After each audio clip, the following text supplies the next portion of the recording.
Welcome back to my channel. तर इथे मनू आणि आम्ही दोघी पाऊस बघत होतो। बाहेर तुफान पावसाची बॅटिंग चालू आहे, तर ते आम्ही बघत होतो।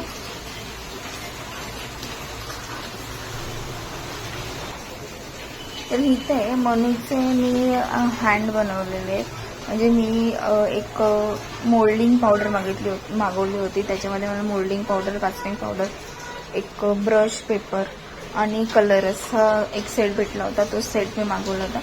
तर त्यामध्ये मनूचे 2 हात झालेले आहेत। ॲक्च्युली ते एक हात आणि एक पाय अशी ती पावडर होती, पण त्याच्यामध्ये दोन्ही हात आणि दोन्ही पाय दोन्ही पण व्यवस्थित होतात।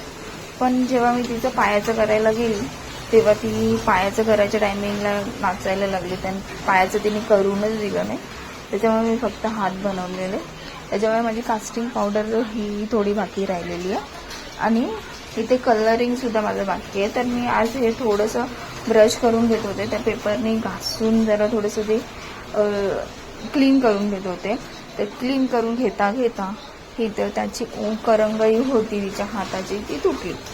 तर ती तुटल्यानंतर मग मी काय करू करत ते थोडंसं क्लीन करून घेतलं। त्या करंगळी पण थोडीशी क्लीन करून घेतली आणि त्यानंतर ते दोन्ही पण हात मी क्लीन करून घेतले व्यवस्थित। त्याच्यानंतर ते क्लीन करून घेतल्यानंतर ती करंगळी जरा मी चिटकवली।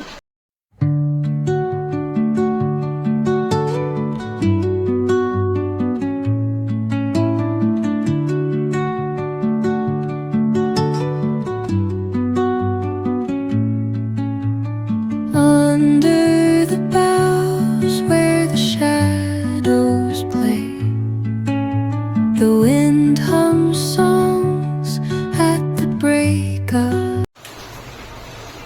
हे बघा, इथे मी ही करंगळी खाली चिटकवलेली आहे आणि ही मी जरा सुकल ठेवाय। ही मी फेविक्विकने चिटकवली आहे, त्यामुळे ती चिटकली आहे। तर बघू आता किती दिवस राहते ते। आता याला मला कलरिंग करायचं आहे, कलरिंगसाठी ब्रश शोधायचा आहे, तर तो मी लवकरच कलर करेन। सध्या हे मी सुकत ठेवलं आहे आणि ते करत होती तोपर्यंत बाहेर पाऊस चालूच होता, तो काय बंद झाला नाही। तर मग इकडे पाऊस चालूच होता। मग मी इथे मनूसाठी ॲपल प्युरी केली होती, पण ती काही तिने खाल्ली नाही, तिला झोप आली होती, त्यामुळे ती झोपली। मग मी तशीच ती झाकून ठेवली।